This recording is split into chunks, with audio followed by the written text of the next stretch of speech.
I want to show people what that viral image actually looked like. The entire Shinde Sena captured in one single frame. Take a look. This is the Shinde Sena right here. This is the Shinde Sena here right now. All 42 of them captured in one single frame, because there had been so much talk about the numbers, viewer. There had been so much talk about, no, it's not 42, it's less than that. There are only a few Shiv Sena. Not all of them are actually owing allegiance to Eknath Shinde. But this photo op perhaps told the Eknath Shinde Sena story more than anything else. And that's why you've got all of these 42 people, including some women MLAs there. All of these people are right now inside that Guwahati hotel, and these are the people who will be put to work to prove those numbers. Now, the Shiv Sena, that is the Uddhav Sena, the original Shiv Sena, which is the Uddhav Sena, claims that 21 of the people here, we don't know who they are, but 21 of the people here are still in touch with the mothership in Mumbai. They're still in touch with Matoshree. They are still deciding on whether they want to owe allegiance to Eknath Shinde and bring down the Uddhav government, or whether they want to fly back home to Mumbai. But as things stand right now, viewer, this is what the Shinde Sena looks like. The BJP is in the background, but the Shinde Sena is what could bring down the Uddhav government. That's what we are looking at right now. Let's go across to our reporters who continue to be with us. Just going to get a sense of who all we have with us. We've got Vidya, we've got Ritvik, who's still with us, we've got Polami as well. Ritvik, quickly bringing you in on this. The Shinde Sena has become like the catchphrase now, that the Shiv Sena appears to have been split wide open. The NCP, the NCP's official view of all this is that this is a internal matter of the Shiv Sena, which is something that could not be further from the truth, because what is happening right now will affect the NCP no matter which way you slice it. And that's what this big meeting happening with Sharad Pawar is about, Ritvik.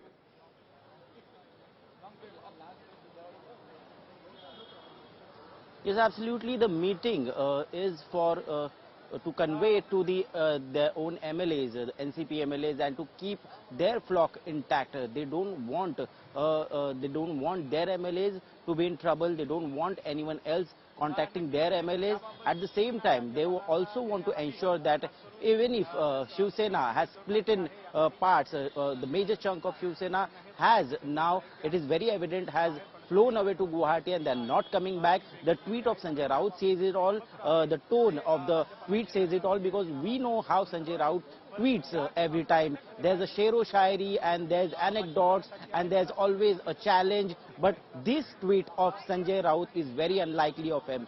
It is literally, it is asking them to come back, and it looks like a last resort of Shiv Sena, of appealing their MLAs to come back. But at the same time, it is happening. The tweet is coming when NCP meeting is happening, and in some time, I think Congress meeting has also begun at Sahyadri Guest House. Both the allies are having their meetings with their own MLAs, and at this time, the Sanjay Raut has tweeted, this clearly means that they are trying the last resort to strike a contact, strike communication with their MLAs and try to convince them. But Ritvik, stay with me. Ritvik, stay with me. I want to show our viewers, how the numbers have changed, because the numbers have not been staying steady. There have been lots of claims and counterclaims, but look at how these numbers have changed. This is how the Shinde Sena went from 34 to 42. They were originally at 35 at the Leh Meridian in Surat in Gujarat.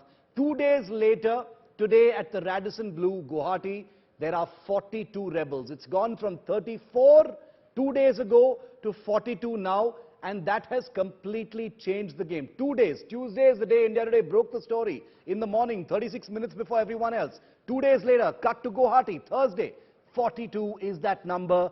They've got the numbers to bring the government down. When does the actual axe fall on the Uddhav government?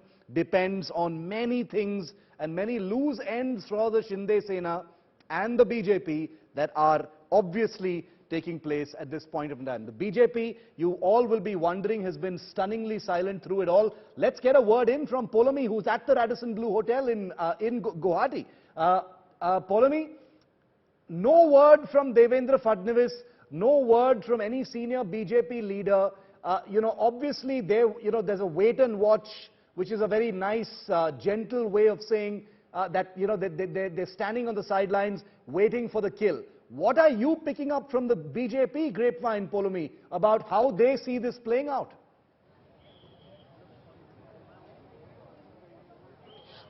Shiv, BJP cannot ignore the fact or cannot deny the fact that they are a stakeholder in what is happening at the moment, and a prominent stakeholder at that. They are of course going to say that we're in a wait and watch mode and we're watching the developments very carefully, but they are of course making their calculations as well as we speak. Devendra Fadnavis may have been a very silent player in this entire episode since the night when the BJP pulled off this coup in the MLC elections. When Devendra Fadnavis spoke about the BJP's 5-candidate win in the election, he has not spoken at all. He has been inside his residence in Mumbai, constantly meeting people, including independent MLAs as well. So he is strategizing, he is putting together his numbers. BJP, of course, has a sizable chunk of MLAs in the Maharashtra Legislative Assembly. They stand at 106, but he is trying to get the support of others as well, not just independents who've already pledged their support. There are 13 independents in the Maharashtra Legislative Assembly, not just those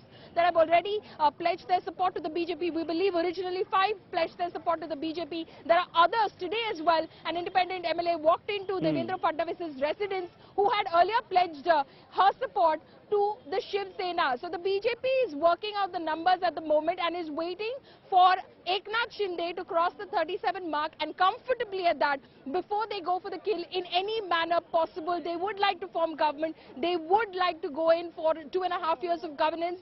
I do not hear much from the BJP camp as to them being ready to go into fresh polls at the moment. So they would like to be able to form government, and that is what they're working at the moment. But something which they have in terms of it being absolutely solid, they do not want the embarrassment of 2019 when Devendra Fadnavis was sworn in as Chief Minister for 3 days in total.